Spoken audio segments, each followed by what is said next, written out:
আসসালামু আলাইকুম। আজকে আমি পাউরুটি আর দুধ দিয়ে ভীষণ সুস্বাদু একটা ডেজার্ট বানিয়ে দেখাবো। সম্পূর্ণ ইউনিক হবে। খুবই সহজ, যে কেউ খুব সহজে বানাতে পারবেন। আশা করছি আপনাদের কাছে খুবই ভালো লাগবে। তাহলে চলুন রেসিপি শুরু করি। প্রথমে এখানে কয়েক পিস পাউরুটি নিয়েছি। এখন আমি এই পাউরুটির সাইডের অংশগুলো কেটে বাদ দিয়ে দিচ্ছি। তারপরে মাঝখান দিয়ে আমি এরকম করে কেটে নিচ্ছি। তাহলে গুঁড়া করতে সুবিধা হবে।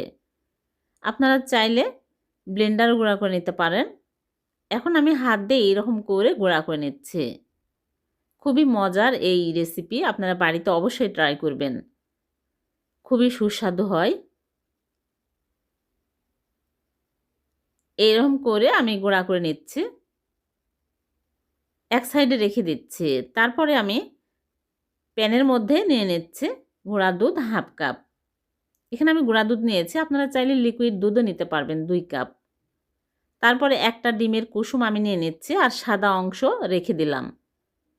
তারপর ভালো করে মিক্স করে নিচ্ছে। আর এখানে পানি নিয়েছি 1 কাপ দিয়ে দিচ্ছি। পরে আবারও ব্যবহার করব। ভালো করে মিশিয়ে নিতে হবে যেন লাম্পস না থাকে। তারপরে চিনি দিয়ে দিচ্ছি হাফ কাপ। চিনি দিয়ে আবারও ভালো করে মিশিয়ে নিব। তারপরে দিয়ে দিচ্ছি agar agar powder. Agar agar powder কিন্তু গরমের মধ্যে দেওয়া যাবে না। দুধ জাল করে ঠান্ডা করে তারপরে দিতে হবে, তাছাড়া কিন্তু দলা পেকে যাবে। এখানে আমি 3 চামচ দিয়েছি, যেহেতু পাউরুটি আছে একটু বেশি দিতে হবে। আরও 1 কাপ পানি দিয়ে দিচ্ছি। দিয়ে ভালো করে মিক্স করে নিচ্ছি। তারপরে আমি ভ্যানিলা এসেন্স দিয়ে দিচ্ছি 1 চামচ, তাহলে সুন্দর ফ্লেভার পাওয়া যাবে। আপনারা চাইলে এলাচি গুঁড়াও দিতে পারবেন। ভালো করে মিশানো হয়ে গেলে আমি পাউরুটির গুঁড়াগুলো দিয়ে দিচ্ছি। দিয়ে আবারও ভালো করে মিক্স করতে থাকব। আগে কিন্তু চুলা অন করে দেওয়া যাবে না, তাহলে আগার আগার পাউডার আছে দলা পেকে যাবে। এখন আমি চুলার উপরে দিয়ে চুলা অন করে দিলাম, দিয়ে অনবরত নাড়তে থাকবো। একটু নেড়েচেড়ে নিলেই দেখা যাবে যে একদম ঘন হয়ে আসছে। বেশি সময় লাগে না, খুবই তাড়াতাড়ি ঘন হয়ে আসছে দেখুন। আরেকটু ঘন করে নিতে হবে। অনেকটাই ঘন হয়ে আসছে। এই অবস্থায় এখন আমি চুলা থেকে নামিয়ে নিব। চুলা থেকে নামিয়ে সাথে সাথে মোল্ডে কিন্তু ঢেলে নিতে হবে, তাছাড়া ঠান্ডা হয়ে গেলে জমে যাবে। এখন আমি মোল্ডের মধ্যে একটা ফয়েল পেপার বিছিয়ে তারপরে ঘি ব্রাশ করে নিয়েছি, তাহলে খুব সহজে মোল্ড আউট করা যাবে। আর সাথে সাথে ঢেলে নিতে হবে, নিয়ে এইরকম করে সমান করে দিতে হবে। তারপর ট্যাপ করে নেব, নিয়ে আমি 10 মিনিট রেখে দেব। গরম জিনিস ফ্রিজে রাখা যাবে না। 10 মিনিট পর নরমাল ফ্রিজে রেখে দিচ্ছি। ঠান্ডা হওয়ার পর বের করে নিয়ে আসব। ঠান্ডা হওয়ার পরে আমি মোল্ড বের করে নিয়ে আসলাম। এখন আমি মোল্ড আউট করে নিচ্ছি। খুব সহজে কিন্তু মোল্ড আউট হয়ে গেল ফয়েল পেপার থাকার কারণে। আর কেটে আপনাদেরকে দেখাচ্ছি কতটা মজার হয়েছে। এভাবে করে পাউরুটি আর দুধ দিয়ে ডেজার্ট বানিয়ে দেখবেন, মুখে লেগে থাকবে এর স্বাদ, এতটাই সুস্বাদু হবে। আমি খুবই সহজভাবে আপনাদেরকে সহজ রেসিপি দেখানোর চেষ্টা করি। আপনাদের ভালো লাগলে লাইক কমেন্ট শেয়ার করে দেবেন।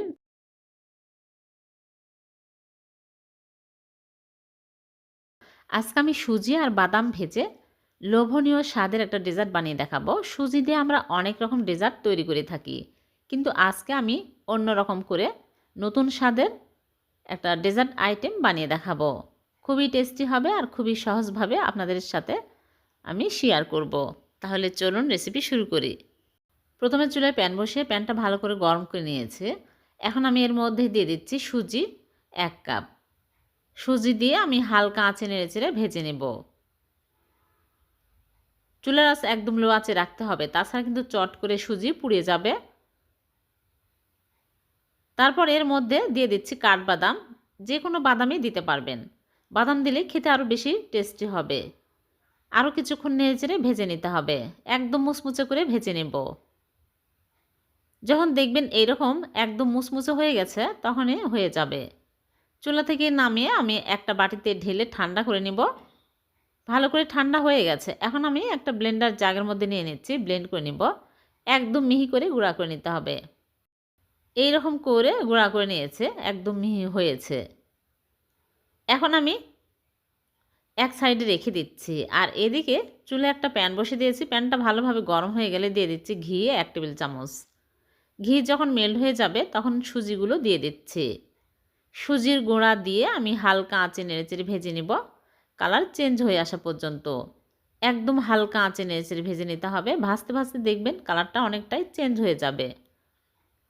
পুড়িয়ে ফেলা যাবে না, তাহলে খেতে কিন্তু ভালো লাগবে না।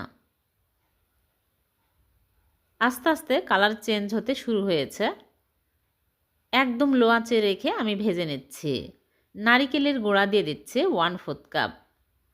আর স্বাদমতো লবণ দিয়ে দিচ্ছি, আর এলাচি গুঁড়া দিয়ে দিচ্ছি সামান্য পরিমাণে সুন্দর ফ্লেভারের জন্য। নারিকেলের গুঁড়া অবশ্যই দিবেন, তাহলে খেতে আরও বেশি টেস্টি হবে।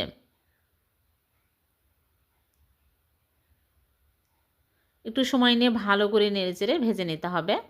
অনবরত নাড়তে থাকতে হবে। দেখুন কালারটা কত সুন্দর চেঞ্জ হয়েছে আর সুন্দর ফ্লেভার পাওয়া যাচ্ছে। এখন আমি 1 কাপ লিকুইড দুধ দিয়ে দিচ্ছি। দুধ আগে জাল করে ঠান্ডা করে দিয়ে দিলাম। আরও 1/3 কাপ দিয়ে দিলাম। বেশি দুধ দেওয়া যাবে না, তাহলে একদম নরম হয়ে যাবে, তখন খেতে ভালো লাগবে না। এখন নেড়েচেড়ে শক্ত টাইট করে নেব। তারপরে দিয়ে দিচ্ছি চিনি 1/2 কাপের একটু কম। চিনি কমিয়ে বাড়িয়ে দিতে পারবেন। চিনি কিন্তু আগে দেওয়া যাবে না, এই সময় দিতে হবে, তাহলে একদম সফট মোলায়েম হবে। এখন নেড়েচেড়ে চিনির পানি ছেড়ে আসবে, এই পানিটুকু শুকিয়ে নিতে হবে। দেখুন এইরকম শক্ত টাইট হলেই হয়ে যাবে। এখন আমি চুলা থেকে নামিয়ে নিচ্ছি। চুলা থেকে নামিয়ে আমি সাথে সাথেই গরম অবস্থায় মোল্ড নিয়েছি। এই মোল্ডে ফয়েল পেপার বিছিয়ে ঘি ব্রাশ করে নিয়েছি, এর মধ্যে ঢেলে নিচ্ছি। যে কোনো কাগজ বিছাতে পারবেন, তাহলে তুলতে সুবিধা হবে, আর যে কোনো পাত্রে সেট করতে পারবেন। এখন আমি সবগুলো নিয়ে ভালো করে চেপে চেপে নিব।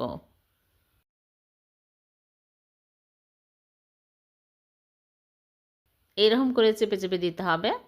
তারপর আমি রেখে দিব নর্মাল ফ্রিজে। ঠান্ডা হলে ভালোভাবে সেট হলে তখন বের করে কেটে আপনাদেরকে দেখাবো। বের করে নিয়ে আসলাম, সেট হয়ে গেছে, শক্ত হয়ে গেছে। এখন আমি মোল্ড আউট করে নিচ্ছি। এই কাগজ ধরে এরকম করে তুলে কাগজটা তুলে ফেলে দিচ্ছি। তারপরে কেটে নিচ্ছি। পছন্দ মতো কেটে নেবেন। খুবই টেস্টি হয়, এভাবে বানিয়ে দেখবেন। এই বরফিগুলো খেতে যে এতটাই টেস্টি হবে, বাদাম দেওয়ার কারণে আর নারকেল গুঁড়া দেওয়ার কারণে অনেক টেস্টি হয়। কতটা মজার হয়েছে, একদম শক্ত হয়েছে। সবগুলো কেটে পরিবেশন করে নিলাম। উপর দিয়ে আমি পেস্তা বাদাম কুচি করে দিয়েছি, দেখতে সুন্দর লাগবে আর খেতেও ভালো লাগবে এজন্য। আর ভেঙে দেখাচ্ছি কতটা লোভনীয় হয়েছে। আর ভিডিওটি যদি ভালো লেগে থাকে লাইক কমেন্ট শেয়ার করে দিবেন, অন্যকে দেখার সুযোগ করে দিবেন। আর এরকম সহজ নতুন রেসিপি পেতে আমার চ্যানেলটিকে সাবস্ক্রাইব করে চ্যানেলের সাথেই থাকবেন। আবার দেখা হবে এরকম নতুন কোনো রেসিপিতে। সে পর্যন্ত ভালো থাকবেন, সুস্থ থাকবেন। আল্লাহ হাফেজ।